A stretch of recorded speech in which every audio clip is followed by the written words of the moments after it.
Done. Good. Yeah, we're like the Mike Tyson of money. We didn't have to bite anyone's ear off. No. Totally we won't cool. bite your ear off. No. We won't go against your free will, ever. Never.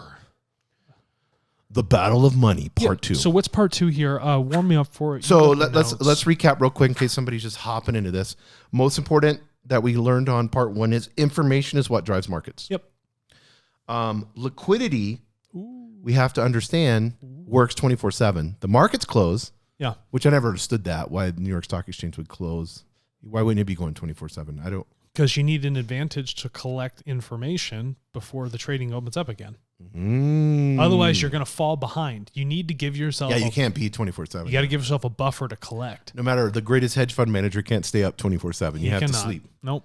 So with liquidity, we have to understand, maybe we can get the definition of liquidity so people understand it, but it's a diamond. It has many facets. Ooh. When you look at charts on liquidity, you can't sit there and say, oh, okay, this is the reason that the interest rate's going up with this. This is compared to the US dollar. This is the reason this asset is worth this value, and the real estate's doing this. And, there's many facets as a diamond. So why don't you get into that before we get into the... So liquidity describes the degree to which an asset or security can be quickly bought or sold in the market without affecting the asset's price. Okay. TARTLE, information, the liquidity of data is instantaneous. Just like that, bang, done. Oh my gosh, I just bought information that quick. You bet you did. You bought it at market price, done, bang, done. That's it. Well, that's what a perfect free market does. But when you're looking at the diamond facet of liquidity, when we see whether it's the Federal Reserve getting involved or it's or the printing of money, then it becomes, you got to look at concentration. Well, then I'll explain this then. Let's give a metaphor because this helped. Liquidity was first thing you think of, water. What happens when you begin to dam things up? It pools.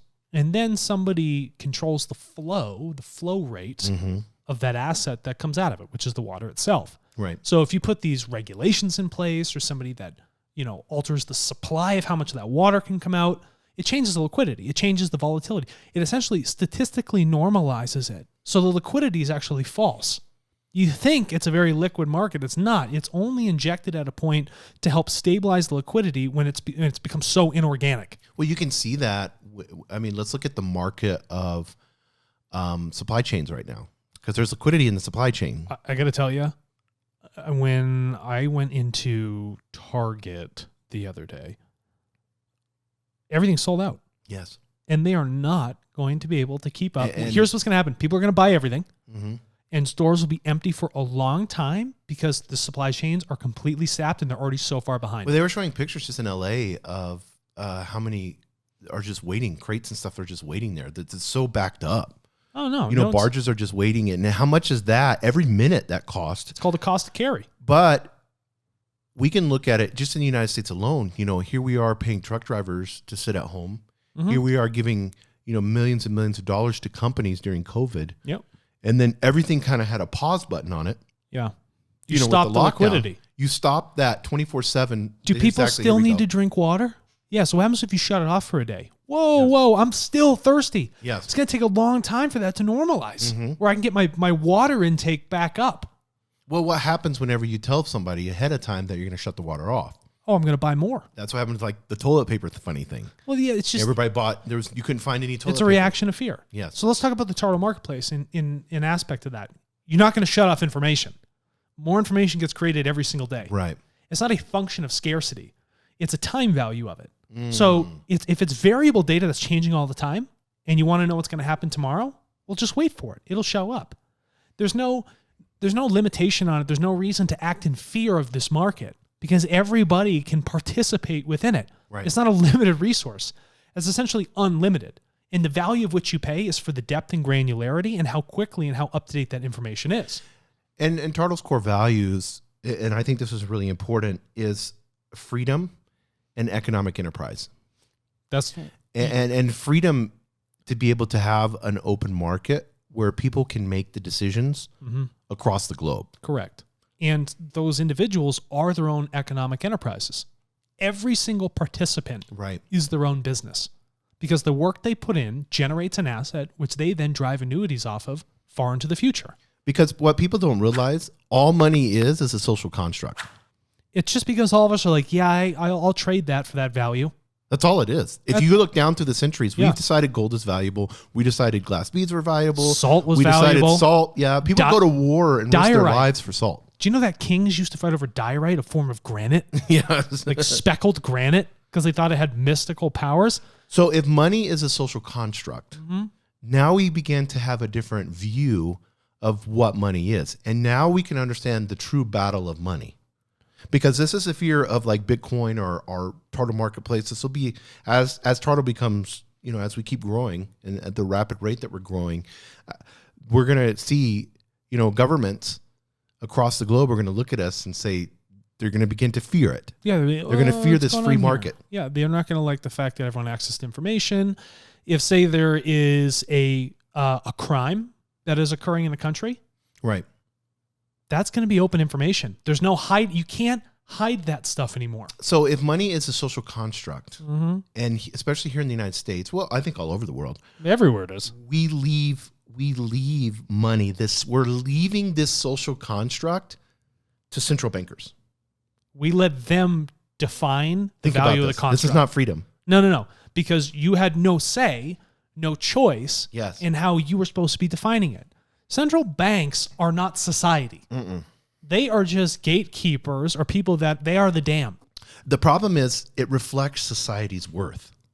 So a central banker gets to make the decision about what society's worth. For what your society is worth, whether you're in Nigeria, you're in Australia, you're in the UK, or you're here in Albuquerque. And then look at Tartle. Let's invert that model. You decide how much your information's worth. Right. Your own decision on what that value is. No one else is going to tell you. That's my next line, bro. You get to decide. Society has to confirm value. Society confirms the value. In the Tartle marketplace, society, every human being, every single one, in 228 or how many countries there are, determines the value. They do that through their choice, under their consent, for every single data packet sold and transacted every single second on Tartle. And we have no printing.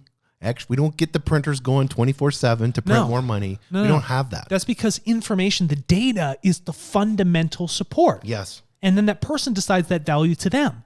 And then people can only come in with money. So if a central bank is saying, oh, we're going to change the value of money, okay, well, then you just have to give me more for my data. Right. Because people are defining the value of their work rather than having their work's value being defined for them. Just because I put more hours in and a central banker decides to print more money, that means it takes me more time, more labor to feed my family. So if money reflects society's worth, society confirms that value. Correct. Then we have to look at the main heart, the heartbeat of it all that circulates.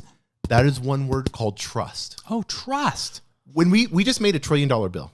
What was it, last week or the week before last? Really? We just did $1 trillion bill of infrastructure and stuff like that. It's going to cost us $1 trillion. Government here in the United States just made this bill. Oh, yeah. Okay, is it not a coincidence? Here's trust. Think about this. If we use a social construct and we use trust. Okay. Is it not a coincidence when this bill said, okay, we're going more into debt. Now we're going to go $1 trillion into debt. That Bitcoin hit an all-time high.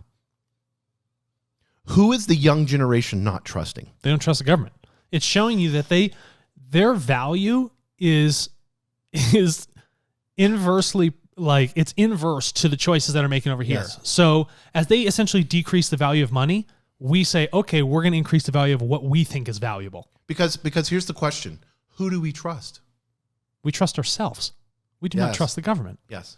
So, and I'm not trying to create a problem here. I'm not saying like we need to open up a new government or anything like that. I'm just stating that people want choice. And when you devalue their work, they will find the path of least resistance. They will go to better options. Well, do you know what trust means? When you drive a car, you trust that an individual is not going to drive over the double yellow and head on you. Mm-hmm. You trust that people pay attention to the lights. When I walk around in a public setting, I trust I'm not going to get stabbed or shot. Yes. I trust that we're all going to work amicably together to evolve. But what if the city all of a sudden every night in the middle of the night begins to change the lanes? Or what happens if the city comes out and says, you don't have to worry about trust. We'll manage it for you. Mm-hmm. When people are like, screw it, I'll do whatever I want. Mm-hmm. Because when the city's not there to manage me, then I'm going to start breaking the rules. And so the institutional monetary system, there's no trust. No, it doesn't. Not now. No, there's no trust. But So what are they asking? No, this is very important. I'm going to throw something. You're going to love this. I'm jacked up. Are you ready? Yeah, go ahead. What are they asking us to do? Trust them. To have faith. Yeah. They're asking us to have faith in the dollar, but we need to trust them, not have faith. Oh, right. You see what I'm saying? When someone tells you to have faith in the dollar, that's saying you don't have all the facts, let them control it for you, and you just go about your day. Trust means they are open with their decision making. They ask you to be involved in it. Right. There's reciprocity of the relationship, and there's agreed upon value amongst all of us. Because you know what this scenario with faith is on this? Tell me. Faith is shared fiction. It is shared fiction. The central bank has made a religion out of their economics. Yes. And when you do that, you disproportionately put people in boxes. Yes. You define a world in a way that is unreal. And when we have things like that, people are like, this isn't real. They see through it and they're like, we got to go find a better way to do things. Because the 1% can't determine the values of society. No, and they shouldn't determine the values of society. That's why Tartle's Marketplace is needed more than ever. Why? Because people need to decide the value for themselves. They need to come together as a collective. They have to trust that their fellow man or brethren will come together with them to join the marketplace and start to determine that value.